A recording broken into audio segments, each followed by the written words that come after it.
বিসমিল্লাহির রহমানির রহিম। আলহামদুলিল্লাহি রাব্বিল আলামিন ওয়াসসালাতু ওয়াসসালামু আলা আশরাফিল আমবিয়া ওয়াল মুরসালিন নবিয়িনা মুহাম্মাদ ওয়া আলা আলিহি ওয়া আসহাবিহি ইলা ইয়াউমিদ্দিন ওয়া বা'দ। সম্মানিত উপস্থিতি, আজকে আমরা ইনশাআল্লাহ 13তম দর্স শুনবো। ইনশাআল্লাহ 13তম দর্স আমরা যে কিতাবটি থেকে পড়ছিলাম, চরিত্র হাদিসুল আদাব ওয়াল আখলাক আল মুনতাখাব মিন হাদিসুল আদাব ওয়াল আখলাক, আদব আখলাক সংক্রান্ত নির্বাচিত হাদিস আমরা পাঠ করছিলাম। আজকে ইনশাআল্লাহ আমরা 13তম দর্স আমাদের, এবং আজকের অধ্যায়টি হচ্ছে বাবু শাফাআহ। শাফাআহ শব্দটি খুবই বিখ্যাত। শাফাআত করা খুবই আমাদের সমাজে এবং সাধারণত ইমানদার মাত্রেই কিছু না কিছু শাফাআত শব্দটি খুব একটা বিশ্বাস করে থাকে। শাফাআত শব্দের অর্থ কি আসলে? শাফাআত শব্দের অর্থ হচ্ছে, যেটা বোঝায় সেটা হচ্ছে কোনো একটি জিনিস পাওয়ার জন্য মাধ্যম ধরা, অথবা কোনো কিছু বিপদ থেকে বাঁচার জন্য কোনো একটা মাধ্যম ধরা, এটার মধ্যে শাফাআত। অর্থাৎ কারো সহযোগিতা চাওয়া যে আমি এই বিপদে পড়েছি, অথবা কারো সহযোগিতা চাওয়া যে আমাকে এই বিপদ, আমার এই জিনিসটা পাইতে হবে, এই দুইটার জন্য কোনো কিছু করা নাম হচ্ছে শাফাআত। মৌলিকভাবে শাফাআত শব্দটি হচ্ছে জোর হওয়া। জোর মানে হচ্ছে, ধরেন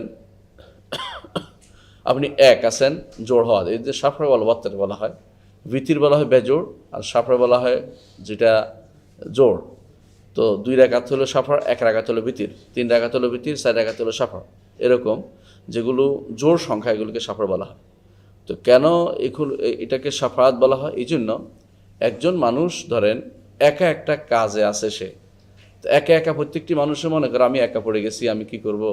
তো কারো কাছে যায় যে আপনি একটু আমার জন্য সুপারিশ করেন, আবার আমার জন্য কিছু বলেন। তো সে বলার কারণে জোর হয়ে গেছে, এখন 2জন হয়ে গেছে, এই জন্য এটা শাফা। অর্থাৎ আপনি ধরেন একা কোনো সমস্যা আছেন, সমস্যা উত্তরণের জন্য কাউকে বলেন যে আমার সম্পর্কে আমার কাছে কিছু বলেন। হাসরের মাঠে ধরেন কেউ জাহান্নামে পড়ে থাকবে একা, কেউ সুপারিশ করলে 2টা কণ্ঠ হইলো, 2 কণ্ঠ মিলল, এই জন্য এটা শাফা। এটা হচ্ছে মূলত একসাথে 2টা একত্র হওয়ার নাম। ঠিক আরবিতে না কাতুন শাফি বলা হয় ওই উষ্টিকে, যে উষ্টির বাচ্চা আছে পেটে, নিজের বাচ্চা আছে, এগুলো সব সাথে চলতেছে, এগুলো না কাতুন শাফি, অর্থাৎ একা নয়, ওটার সাথে আরও কিছু যোগ আছে। তো সেই হিসাবে শাফি হচ্ছে শাফি হচ্ছে যে সুপারিশকারী, যেটা বলা হয়, এটা হচ্ছে যে কারোর জন্য সুপারিশ করে, সুপারিশকারী। যেমন আমরা বিশ্বাস করি মুহাম্মদ রাসূলুল্লাহ সাল্লাল্লাহু আলাইহি ওয়াসাল্লাম তিনি সুপারিশকারী, নবীগণ সুপারিশকারী, তারপর নেককার বান্দাগণ সুপারিশকারী, অর্থাৎ আরেকজনের জন্য তিনি মাধ্যম হবেন। দুনিয়ার বুকেও এরকম সুপারিশকারী হতে পারে একে অপরের।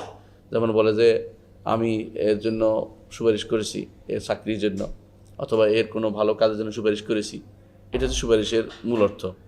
তো কোনো কোনো কাজের ক্ষেত্রে আবার কোনো কাজ করে কেউ তার উদ্দেশ্য সাধন করতে পারে। আবার কখনো কখনো কাজ না, কথা দিয়েও সুপারিশ করতে পারে। কাজ দিয়েও সুপারিশ হয়, কথা দিয়েও সুপারিশ হয়। তাহলে বোঝা গেল যে শাফাআত চাওয়া, যোগ হওয়াটা একটা কখনো কোনো কণ্ঠে মিলে, কখনো কোনো কাজে মিলে। এটা আমাদের আলোচনা আসবে। আর ওই ভাষায় মুস্তাশফা, সেটা ওই ব্যক্তিকে বলা হয় যেই ব্যক্তি সুপারিশের মাধ্যমে কোনো কিছু চায়, তাহলে মুস্তাশফা। ধরেন আপনি কোনো বিপদে পড়ছেন, একজনকে ধরছেন যে ওনাকে বলুক আমার জন্য, উনি হচ্ছে মুস্তাশফা, আরবিতে বলা হয় এটাকে। আর মুস্তাশফা হচ্ছে যে জিনিসটার মালিক, ওর কাছে, যার কাছে চাওয়া হচ্ছে। আর মুসাফা, সুপারিশ কবুল করলে মুসাফা বলা হয়। হাদিসে আছে আনা আউয়ালু শাফিন ওয়া আউয়ালু মুসাফাই, হাদিসে আছে কিয়ামতের মাঠে আমি প্রথম সুপারিশকারী হব এবং প্রথম সুপারিশ কবুল করা হবে। তিনি হচ্ছেন মুহাম্মদ রাসূলুল্লাহ সাল্লাল্লাহু আলাইহি ওয়াসাল্লাম। এই জন্য ওটাকে মুসাফা বলা হয়েছে, তার সুপারিশ কবুল করা হবে।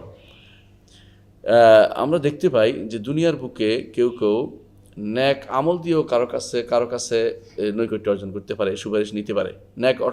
ন্যাক আমল দিয়ে একটা ভালো কাজ করেছেন, ভালো কাজ করার কারণে যার একজনের ভালো কাজ করে দিয়েছেন, তিনি এবারে বাধ্য হবে আপনার জন্য কিছু একটা করে দিতে।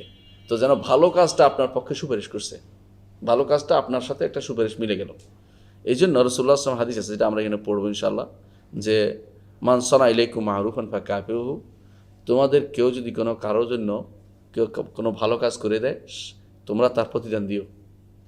যদি প্রতিদান দিতে না পারো, তাহলে এমনভাবে দোয়া করো যাতে মনে করতে পারে ওই ব্যক্তি যে আমার জন্য সুপারিশ করছে, আমার জন্য সুপারিশ করছে। আমার জন্য সে সুপারিশ করছে, যে আমি যথেষ্ট বেশি করে দোয়া করো তার জন্য। যেন এরকম হইল কথাটা, যে সুপারিশ করো, সুপারিশ তোমরা ভালো কাজ করে দাও, তোমাদের কেউ ভালো কাজ করলে তার বিপরীতে কিছু করে দাও, করতে না পারলে অন্তত তুমি দোয়া করো। দোয়াটা যখন সুপারিশের কাজ আগায় যোগ হবে, একক থাকলো না আর যোগ হয়ে গেল, এটা হলো মূল অর্থ। এটা হাদিসটি ইমাম আবু দাউদ নাসাই বর্ণনা করেছেন। অনুরূপভাবে আমরা দেখি রাসূলুল্লাহ আল্লাহ তাআলা কোরআনে কারীম বলছেন, রাব্বির হামহুমা কামা রাব্বায়ানি সগীরা। আল্লাহ এদেরকে পিতা মাতাকে আপনি দয়া করুন যেভাবে তারা আমাদেরকে ছোটোকালে লালন পালন করেছে। ছোটোকালে লালন পালনের বিষয়টি এইটা এসে এই আমলটা এখন তার জন্য সুপারিশ করেছে, এখন দোয়াটা পাচ্ছে। তো এই জন্য সুপারিশ হচ্ছে, এটার নাম যে একটা কাজে কখনো কখনো এক ন্যাক আমলও আরেকজনের মানুষের কাছে সুপারিশের জন্য আরেকজনের কাছে সুপারিশ করে, ন্যাক আমলের কারণে সুপারিশটা হয়ে যায় অটোমেটিকলি। আবার সুপারিশ কখনো আল্লাহর কাছেও হয়। সুপারিশটা কীভাবে হয়? একজন মানুষ ন্যাক আমল করলে ন্যাক আমলের কারণে তার পক্ষে সেটা যায়। এবং আল্লাহ তাআলা এই জন্য বলেছেন কোরআনে কারীমে যে ইয়া আইয়ুহাল্লাযীনা আমানুত্তাকুল্লাহ ওয়াবতাগু ইলাইহিল ওয়াসিলা, হে ঈমানদারগণ আল্লাহ তাকওয়া অবলম্বন করো এবং তার নৈকট্য অর্জন করো। তো নৈকট্যটা যদি কোনো ফরজ হয় তাহলে ফরজ সুপারিশ, আর যদি কোনো নফল হয়, নফল কাজ হয়, নফল সুপারিশ হবে। তাহলে কখনো কখনো একজন মানুষ আল্লাহর কাছে আমল দিয়েও নৈকট্য অর্জন করতে পারে, আমল দিয়েও সুপারিশটা লাভ করতে পারে, আর দেখেন আমল দিয়ে সুপারিশ লাভের আরেকটা দেখেন, তিনজন মানুষ গর্তের ভিতরে ঢুকেছিল।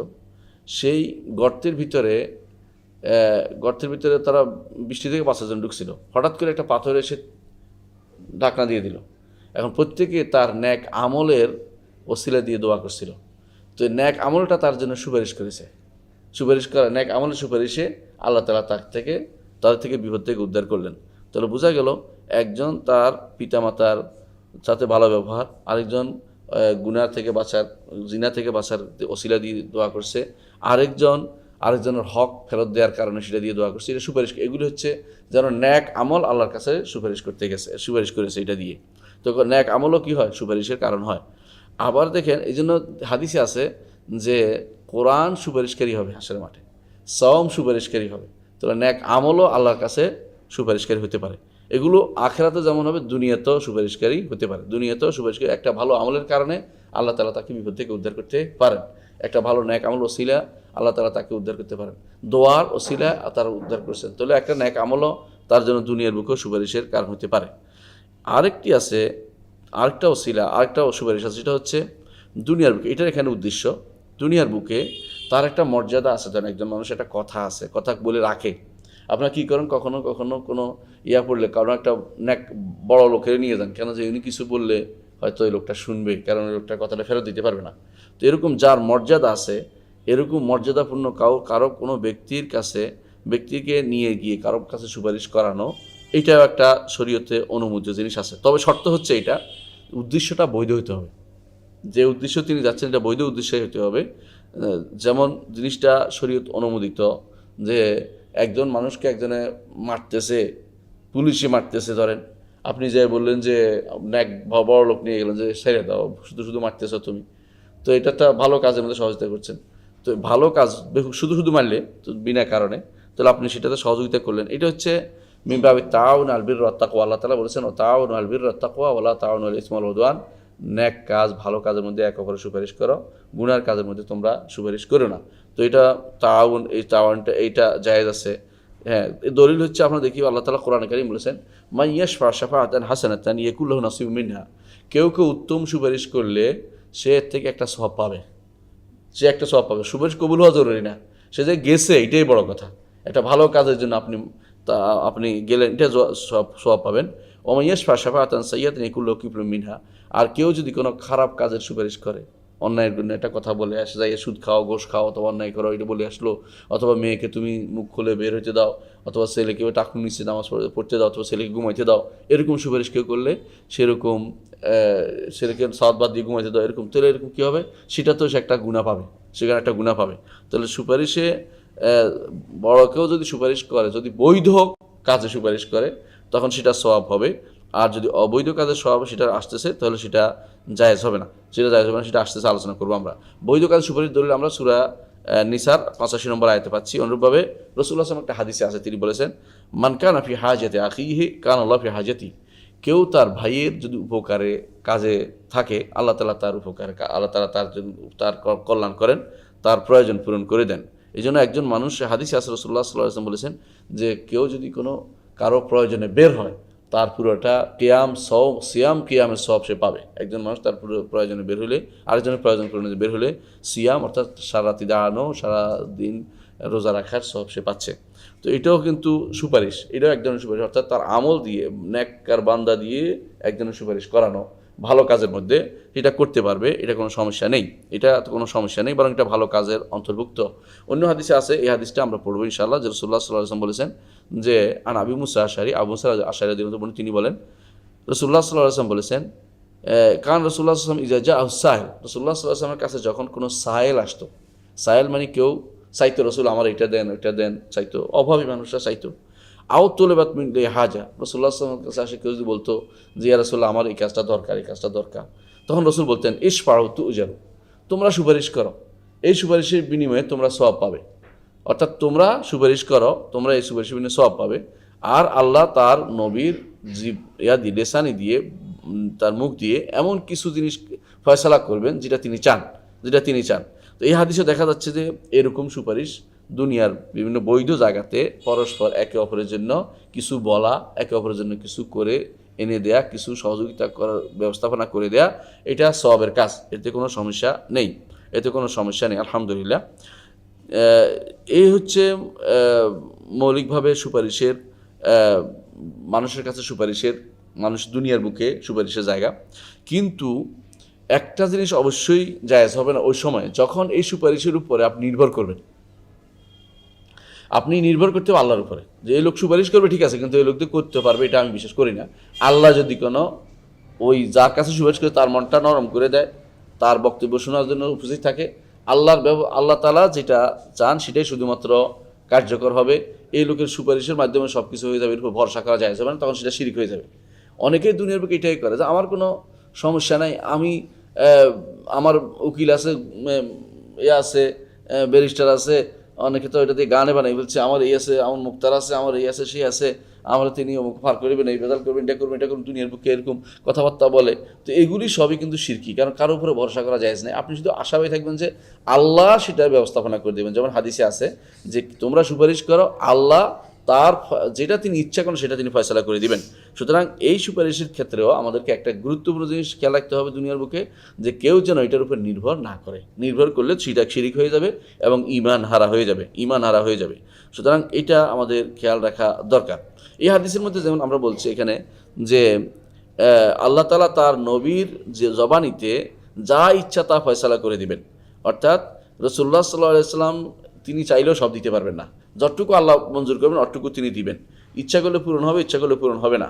এটা এই জন্য কেউ যেন মনে না করে যে রসুল চাইলে সব দিতে পারে, এরকম কেউ যেন মনে না করে।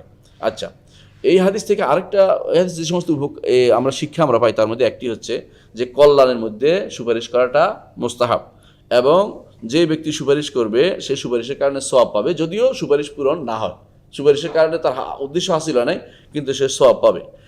আর এরকম সুপারিশ দুই প্রকার, এক প্রকার হচ্ছে উত্তম সুপারিশ, ভালো সুপারিশ আমরা বলেছি, যেটাতে শরীয়ত অনুমোদন করেছেন। সেটা কি? ধরেন একজনের একটা কল্যাণমূলক কাজ, যে এর জন্য আপনি যাই বললেন যে ওনাকে একটু ছাড় দেন, উনি ছেলের জন্য ভর্তি করাইতে পারে, ওনাকে একটু ছাড় দেন, ছেলেটার জন্য পড়তে পারে, এরকম আমরা সুপারিশ করলেন। অথবা আজকের জন্য মাফ করে দেন, ক্লাসে ছেলে দাঁড়ায় রয়েছে বলতে আজকে মাফ করে দেন, তার উপকার হলো, তাকে সহযোগিতা করলেন, এরকম কিছু সুপারিশ জায়েজ আছে। অথবা কোনো জুলুম থেকে বাঁচার জন্য সুপারিশ করলেন, এরকম সুপারিশ মুস্তাহাব। এর মধ্যে আছে কারো অনুপস্থিতি দোয়া করা, সেটাও কিন্তু একটা সুপারিশ। যেমন তিনি নাই, আপনি দোয়া করলেন তার জন্য, এটাও তার জন্য সুপারিশে এটা দোয়া হবে, কারণ ফেরেশতারা বলবো ওয়ালাকা মিসলুক, ফেরেশতারা আপনার পক্ষে সেরকম দোয়াতে আসে শরীক হয়ে যাব।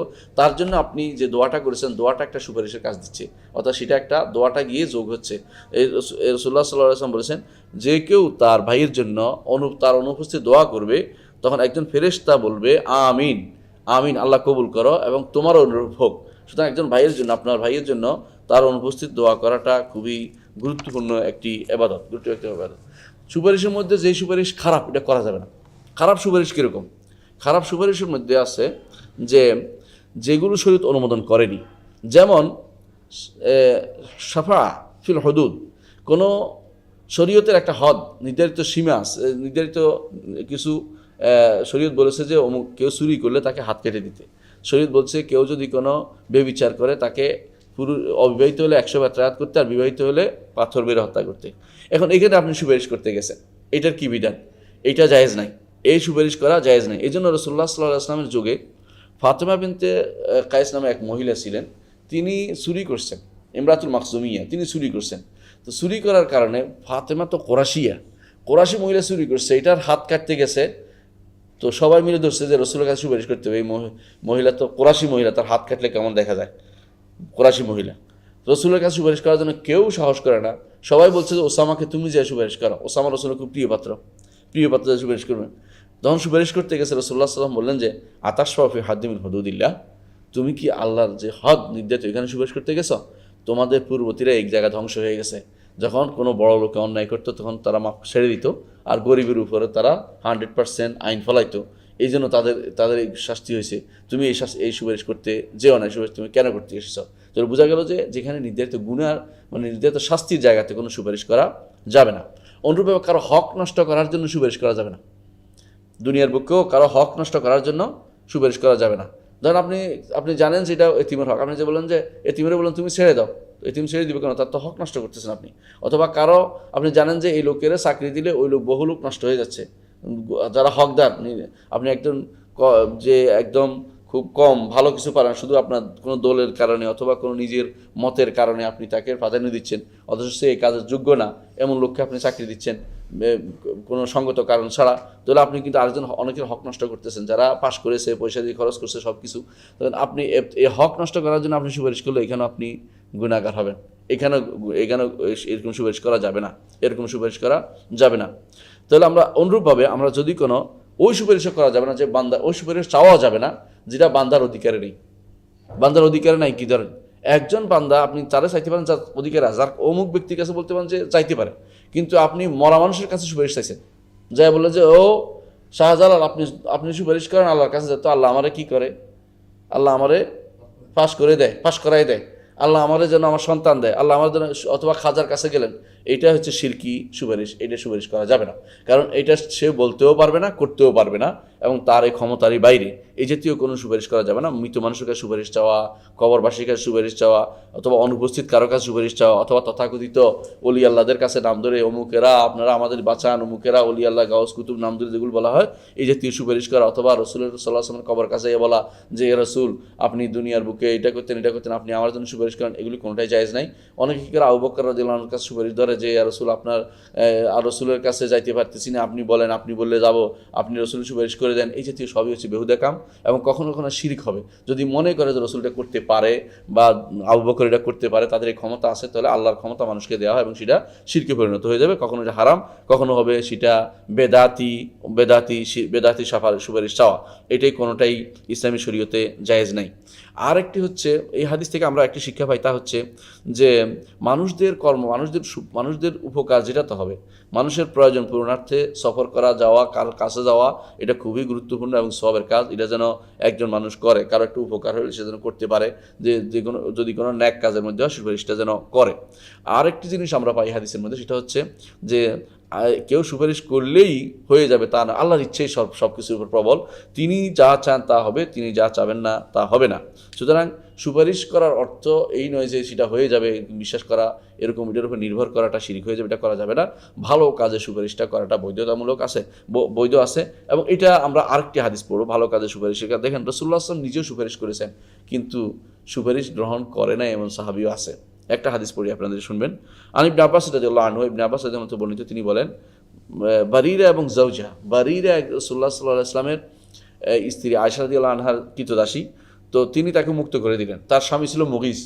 তো মুগিস পিছিয়ে হাঁটতেছে, কারণ মুক্ত করে দিলে এই স্ত্রীর অধিকার থাকে যে এর ঘর করবে কি করবে না, এ দাসের ঘর করবে কি করবে, অধিকার থাকে। সে এখন বললো আমি তো দাসের ঘর করবো না, আমি স্বাধীন হয়ে গেছি। এখন পিছিয়ে হাঁটতেছে। রাসূলুল্লাহ সাল্লাল্লাহু আলাইহি ওয়াসাল্লাম বললেন যে ইয়া বারিরা, তুমি যে লাউ রাজাতিহি, তুমি যদি কোনো তাকে ঘরে নিতে, অর্থাৎ তুমি আবার যদি চিন্তা ভাবনা করতে যে তার ঘর করবে কিনা, তখন রাসূলুল্লাহ সাল্লাল্লাহু আলাইহি ওয়াসাল্লামকে বাড়িরা বলেন, ইয়া রাসূল, আপনি কি আমাকে নির্দেশ দিচ্ছেন? ক্বালা লা, বলতে আমরা রাসূলুল্লাহ, না আমি তো নির্দেশ দিচ্ছি না, ইন্নামা আনা আশফা, আমি তো সুপারিশ করতেছি। ক্বালাত লা হাজাতা লি ফি, ইয়া রাসূল, আপনি এই সুপারিশ করবেন না, এই সুপারিশ নিতে পারবো না, এই সুপারিশ আমি নিতে পারবো না, এই সুপারিশের দরকার নেই। অর্থাৎ দেখা গেল যে রাসূলুল্লাহ সাল্লাল্লাহু আলাইহি ওয়াসাল্লাম মানুষের প্রতি অত্যন্ত দয়াদ্র ছিলেন। এর চোখের পানি দেখে তিনি সহ্য করতে পারছিলেন না, এই জন্য সুপারিশ করেছেন। কিন্তু তিনি তার অধিকার নষ্ট করেন না, তিনি বলছেন যে না ইয়া রাসূল, আমি এই সুপারিশ নিব না, ওই সুপারিশ নিব না। তো এই হাদিস থেকে আমরা যে শিক্ষা পাই, এটা হচ্ছে রাসূলুল্লাহ সাল্লাল্লাহু আলাইহি ওয়াসাল্লামের চারিত্রিক উৎকর্ষতা এবং তার বিনয় এবং মানুষের মধ্যে ইসলাহ, মীমাংসা করে দেওয়ার জন্য তার প্রচেষ্টা সবসময় ছিল এবং মানুষের মধ্যে তিনি সুপারিশ করতেন। আরেকটি শিক্ষা আমরা পাই, সেটা হচ্ছে যে হাকিমের কাছে কেউ যদি কোনো সুপারিশ করে তখন সে যেন জোর চাপাই না দেয়, বরং সে সুন্দর করে বলে যে আমি এটা চাচ্ছি, এটা এই সুপারিশ আপনার কাছে চাচ্ছি, আপনি এটার ক্ষতি, কোনো কিছু ক্ষতি না করেও করতে পারেন, এই বিচারটা এইভাবে করতে পারেন, তারা এইভাবে বলতে পারে। কিন্তু চাপাচাপি করা যাবে না, চাপাচাপি করা যাবে না, বারবার বলা বা এটার মধ্যে জোর জোর দেয়া, কাউকে কাউকে জোর করে করানো।